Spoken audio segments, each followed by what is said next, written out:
Bengal super league কিন্তু এই ঠান্ডার মধ্যেও ব্যাপক জমে গেল। আজকে একটা খুব ইম্পর্টেন্ট লড়াই ছিল, প্রায় ডার্বি ম্যাচ বলা যায় বেঙ্গল সুপার লিগের, উত্তর ভার্সেস দক্ষিণ।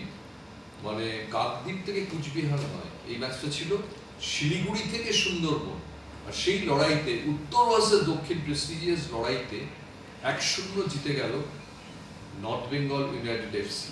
বিশ্বজিৎ ভট্টাচার্যর টিম, মানে গুরুর টিম হারিয়ে দিল তার শিষ্য মেহতা হোসেনকে 1 গোলে। একেবারে শেষে ম্যাচের টাইম মিনিটে গোলটা হলো, আব্দুল উঠে গিয়ে একটা কর্নার কিক থেকে হেড করে গোলটা করলেন। এবং এই জয়ের ফলে পয়েন্ট টেবিলে জেএইচআর রয়্যাল সিটি কিন্তু বেঙ্গল সুপার লিগের 1 নম্বরে চলে গেল, সুন্দরবন 2। এই প্রথম সুন্দরবন হারলো, আর বিশ্বজিৎ ভট্টাচার্যের টিম কিন্তু অনেকটা উঠে এলো, কারণ 6 ম্যাচে এখন তাদের পয়েন্ট 10, সুন্দরবন 13ই থেকে গেল। আমার সঙ্গে দুজন এক্সপার্ট, রহিম নবী আর অর্ণব মণ্ডল। খুব ইন্টারেস্টিং কি জানেন, হাফ টাইমে ওদের দুজনেরই প্রেডিকশন ছিল যে বিশ্বজিৎ ভট্টাচার্যের টিম 1 গোলে জিতবে এবং সুন্দরবন আজকে টুর্নামেন্টে প্রথম হারবে। ঠিক তাই হলো। দুজন বিশেষজ্ঞরই একেবারে বিশ্লেষণ অপর্থ মিলে যাওয়া রোজ রোজ হয় না, আজকে হলো। আর কিরকম জানো, এই মেহতা হোসেনের মাংকি টুপিটা তোমার কিরকম লাগে? মাংকি একটু ঠান্ডা আছে গৌতমদা, ওখানে যথেষ্ট সিলিগুড়ি ঠান্ডা আছে। আর খেলা যদি আমরা ওভারঅল দেখি, যে খেলা কিন্তু প্রথম হাফটা অতটা না হলেও সেকেন্ড হাফে কিন্তু নর্থ বেঙ্গল যথেষ্ট ভালো প্রেসার ক্রিয়েট করছিল বারবার বক্সের সামনে। সেরকমভাবে কিন্তু ডিফেন্ডারদের যে প্রেসার ক্রিয়েট করছিল মেহতাবের টিমকে, আমার মনে হয়েছিল, আমার অন্যদের কোনো এক সময় মনে হয়েছিল যে এরা হয়তো আজকে জিততে পারে, আজকে না জিতলে অনেকটা কী বলতো রেস থেকে অনেকটা সরে যাবে। তো তারা আব্দুল একদম লাস্ট মিনিট, তুমি বললে যেটা, যে একদম লাস্ট মিনিটে যেভাবে হেডে গোলটা করেছে, গোলটা কিন্তু দর্শনীয় গোল ছিল। যেভাবে বলটা কর্নার থেকে রেখেছে, সেটা উঠে দাঁড়িয়ে যেভাবে হেড করেছে, গোলকিপার কিন্তু ওখানে চান্স পায়নি যে সেভ করার মতো।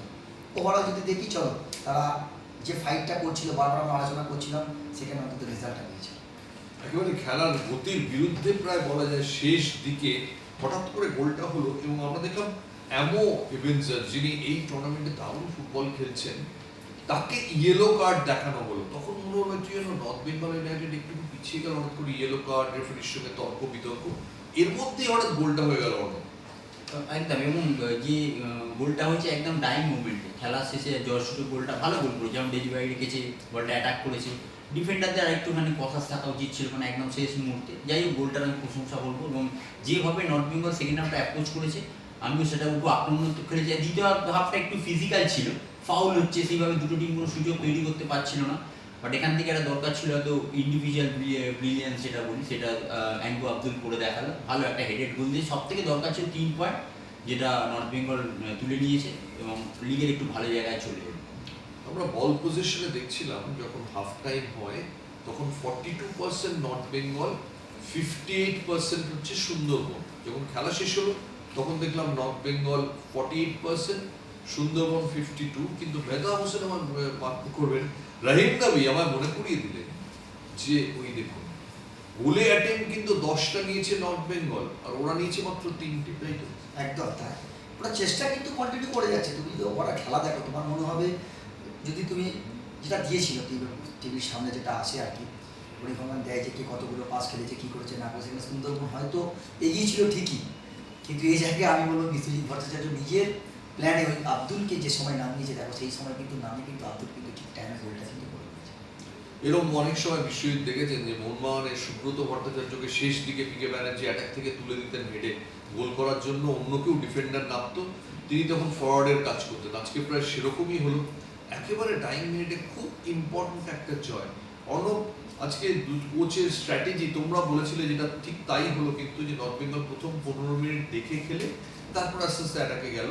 সুন্দরবনের কি আজকে স্ট্র্যাটেজিটা তোমার ভালো কিরকম লেগেছে? দেখুন, ওই দিক দিয়ে সুন্দরবনের যে কোচ মেহতা, তার ঠিকই স্ট্র্যাটেজি নিয়েছিল, যেখানে আমার দলে 2-3টে গুরুত্বপূর্ণ প্লেয়ার নেই। আর সবথেকে বড় কথা, যদি ট্যাকটিক্যালি ভাবি, ওরা ফার্স্ট হতে টার্গেট সুপার 4-এ যাবে, সেখান থেকে আমার পয়েন্টটা নিয়ে 4টি টিমের মধ্যে থাকা, যেখানে একটা ভালো টিম সেকেন্ড টপে ছিল, চাইবে কি এই পয়েন্টটাই যাতে মেনটেন করতে পারে। কারণ একটা কথা হচ্ছে, লিগের টপে থাকা, সেটা মেনটেন করা খুব টাফ। আর সেখানে আমার টিমে স্ট্রাইকার আমার গুরুত্বপূর্ণ নেই, নাকি আকিব নবাব নেই, তারপরে আপনার মাঝমাঠে রাজেশ বলে একটা হাফ আছে, রাজেশ রাজবর, সেই প্লেয়ারটা আমি, সেই সব দিক থেকে স্ট্র্যাটেজি ঠিক ছিল। দুটো খুব ম্যাচটা ক্লোজ হয়েছে, খুব একটা ওপেন কিন্তু করতে পারে দুটো টিম। ফিজিক্যাল হয়েছে, মাঝ মাঠে কাউকে হারিয়ে গেছে, আক্রমণকে সেরকম খুব একটা ভালো মুভমেন্ট দেখিনি, যে অ্যাটাকিং এ শট মারবে সেরকম টেস্টও করতে দেখা যায়নি। কিন্তু এখান থেকে একটা সেট পিস যেগুলো খুব দরকার হয়, বাট দরকারি কাজটা যেটা আব্দুল করে দিয়ে গেছে, যে জয় সুযোগ গোলটা। আজকের ম্যাচের যদি বেস্ট প্লেয়ার বাঁচতে হয়, রহিম নবী তুমি কাকে বাঁচবে? আমি নর্থ বেঙ্গলের আমি গোলকিপার রাজার খেলা আমার খুব ভালো লেগেছে, যেভাবে আউটিংগুলো করছিল প্রত্যেকটা জায়গায় ওর ঠিকভাবে ছিল, বলগুলো ভালো নিচ্ছিল এবং কারেকশনগুলো এত ভালো করছে, লং বল যেগুলো বক্সের ওপর আসছে প্রত্যেকটা বলে কিন্তু ও গেছে। আমার ভালো লেগেছে। আমি অন্যদের সঙ্গে আলোচনা করছিলাম ছেলেটা কি, অনেকদিন পর একটা ছেলেকে দেখলাম যে এরকম এত ভালো কনফিডেন্স, ঠিক টাইমে বেরিয়ে বক্সের বাইরে বল ক্লিয়ার করছে। এতে বোঝা যায় যে তার কনফিডেন্স লেভেলটা কোন জায়গায় আছে। নর্থ বেঙ্গল ইউনাইটেড এফসি তারা আগের ম্যাচে হাওড়া হুগলির কাছে, যে টিমের কোচ ব্যারেটো নিজের ঘরের মাঠে হেরে যায়, আজকে আবার কাঞ্চনজঙ্ঘা স্টেডিয়ামে এইরকম ঠান্ডার মধ্যে এই ম্যাচটা জিতে তারা কিন্তু আবার উপরে উঠে এলো। মনে রাখবেন যে এই টুর্নামেন্টে 8টা টিম খেলছে, অর্থাৎ 14টা ম্যাচ, আজকে 6 নম্বর ম্যাচ শেষ হয়ে গেল। অন্তত একটা আলোর রেখা তারা দেখতে পেল উপরের দিকে, এবং এই উপরের দিকে যে 3টে টিম রয়েছে তারা, জেইচআর, রয়্যাল সিটি, সুন্দরবন, এই টিমগুলো আবার দানা বাঁধছে। সুন্দরবন নিজেরাও নিশ্চয়ই আবার রিগ্রুপ করবে, মেহতাব হোসেন টিমকে তিনি নতুন করে তৈরি করবেন। জাস্ট অনবের কাছে খুব সংক্ষেপে সুন্দরবন এ থেকে কি শিখলো এই ম্যাচ থেকে? দেখুন, এদের একটা জিনিস পেলে এখন ম্যাচ হারেনি, যেটা একটা ম্যাচ হেরে যাওয়া সব থেকে বড় কথা, এটা একটা অনেকটা আত্মবিশ্বাসের, অনেক টিম হয় না যে কনসিস্টেন্সি, যে আমরা হারিনি এই ব্যাপার।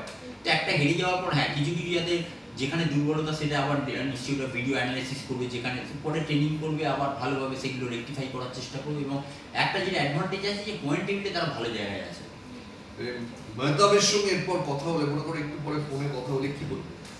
না, আমাদের সঙ্গে কিন্তু কথা হয়, ম্যাচের পর অনেক সময় কথা হয়, আমরা কথা বলি।